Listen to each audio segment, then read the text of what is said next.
भगवान श्री कृष्ण और राधा जी की कहानी कौन नहीं जानता है। भगवान श्री कृष्ण का विवाह रुक्मिणी जी से हुआ था, लेकिन भगवान श्री कृष्ण राधा जी से प्रेम करते थे। कहा जाता है कि भगवान श्री कृष्ण की 16,100 पत्नियां थीं। देवी राधा जी का विवाह बचपन में ही आयान नाम के एक सैनिक से हो गया था।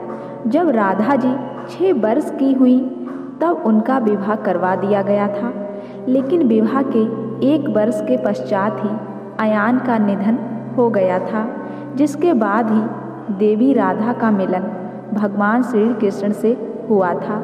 एक बार जब भगवान श्री कृष्ण जी के पिता नंद बाबा जी भगवान श्री कृष्ण जी को लेकर बाजार घूमने गए थे, तो उस बाजार में देवी राधा और उनके पिताजी उस बाजार में आए हुए थे। तभी देवी राधा ने भगवान श्री कृष्ण को पहली बार देखा था और भगवान श्री कृष्ण ने देवी राधा को पहली बार देखा था। अपने पहले ही मिलन में भगवान श्री कृष्ण और देवी राधा को एक दूसरे से बहुत प्रेम हो गया था। ऐसा कहा जाता है कि पिछले जन्म में भगवान श्री कृष्ण और देवी राधा जी ने पहले से ही यह तय कर लिया था कि हम दोनों इसी स्थान पर मिलेंगे। जब भगवान श्री कृष्ण जी वृंदावन में बांसुरी बजाया करते थे, तब बांसुरी की धुन सुनकर सभी गोपियाँ उनके पास आ जाया करती थीं। गोपियों के साथ साथ बांसुरी की धुन सुनकर देवी राधा जी भी वहाँ पर आती थीं। भगवान श्री कृष्ण की बांसुरी की धुन पर देवी राधा मग्न हो जाया करती थी और बांसुरी की धुन पर नृत्य करना शुरू कर देती थी।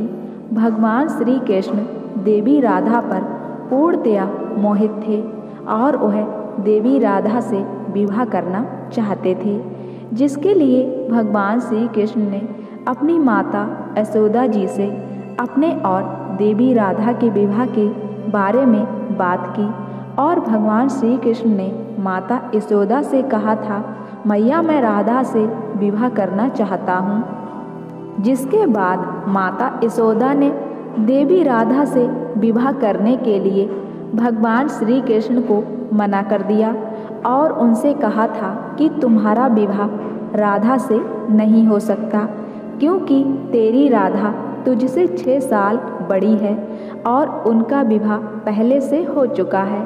लेकिन भगवान श्री कृष्ण बहुत जिद करने लगे, जिसके बाद माता यशोदा ने नंद बाबा से भगवान श्री कृष्ण को समझाने के लिए कहा, लेकिन नंद बाबा के समझाने के बाद भी भगवान श्री कृष्ण नहीं माने।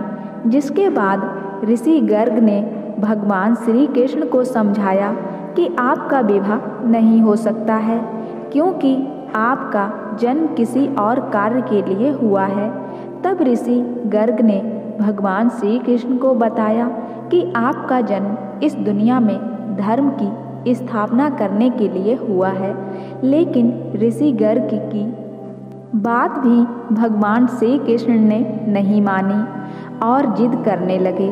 तब ऋषि गर्ग ने भगवान श्री कृष्ण को बताया कि आपकी माता यशोदा और आपके पिता नंद जी नहीं हैं, बल्कि आपके माता पिता देवकी और आपके पिता वासुदेव हैं, जो इस समय आपके मामा कंस की कारागार में है।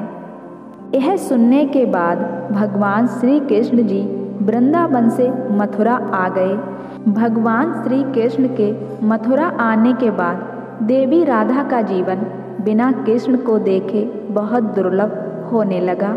भगवान श्री कृष्ण और देवी राधा जी का दोबारा से मिलन कुरुक्षेत्र में हुआ था, जहाँ पर एक सूर्य ग्रहण के दौरान द्वारिका से भगवान श्री कृष्ण और वृंदावन से नंद के साथ देवी राधा आई थी।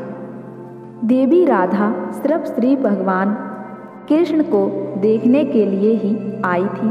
भगवान श्री कृष्ण और देवी राधा का आखिरी मिलन द्वारिका में ही हुआ था, जब देवी राधा भगवान श्री कृष्ण से मिलने के लिए उनके महल में गई थीं, तब भगवान श्री कृष्ण अपनी 8 पत्नियों के साथ महल में उपस्थित थे। जब भगवान श्री कृष्ण ने अपने महल में देवी राधा को देखा तो वह बहुत प्रसन्न हो गए थे। देवी राधा ने भगवान श्री कृष्ण से उन्हीं के महल में रहने का अनुरोध किया, जिसके बाद भगवान श्री कृष्ण ने देवी राधा को देविका के पद पर नियुक्त कर दिया। देवी राधा महल में सभी कार्यों को बहुत अच्छे ढंग से देखती थी और समय मिलते ही भगवान श्री कृष्ण के दर्शन किया करती थी। एक दिन देवी राधा जी ने उदास होकर महल छोड़ने का निर्णय लिया, जिसके बाद देवी राधा जी ने जंगल के एक गांव में अपना जीवन यापन करना शुरू कर दिया। बिना भगवान श्री कृष्ण को देखे हुए बहुत समय हो गया। देवी राधा भगवान श्री कृष्ण के वियोग में धीरे धीरे कमजोर पड़ने लगी, जिसके बाद देवी राधा जी के अंतिम समय पर भगवान श्री कृष्ण देवी राधा जी के पास आ गए और उन्होंने देवी राधा जी से कुछ मांगने के लिए कहा, जिसके बाद देवी राधा जी ने भगवान श्री कृष्ण को मना कर दिया।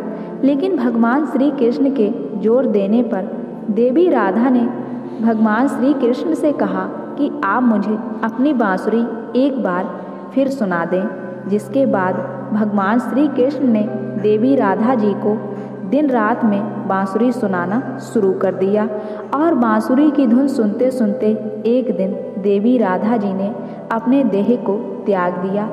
एक दिन भगवान श्री कृष्ण जब अपनी पत्नी बिरजा के साथ घूमने के लिए कहीं गए थे, तब देवी राधा वहाँ पर आ गई और भगवान श्री कृष्ण को ना देख वह बिरजा से क्रोधित हो गई और वहाँ से चली गई।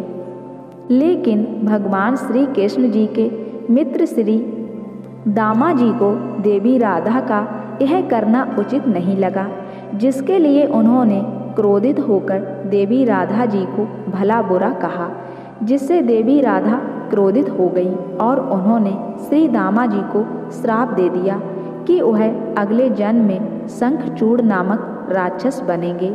जिसके बाद श्री दामा जी ने भी क्रोधित होकर देवी राधा को यह श्राप दिया कि वह 100 सालों तक भगवान श्री कृष्ण के वियोग में रहेंगी। लेकिन भगवान श्री कृष्ण ने देवी राधा से कहा कि तुम्हारा जन्म मनुष्य रूप में होगा, तब मैं तुम्हारे साथ में ही रहूँगा।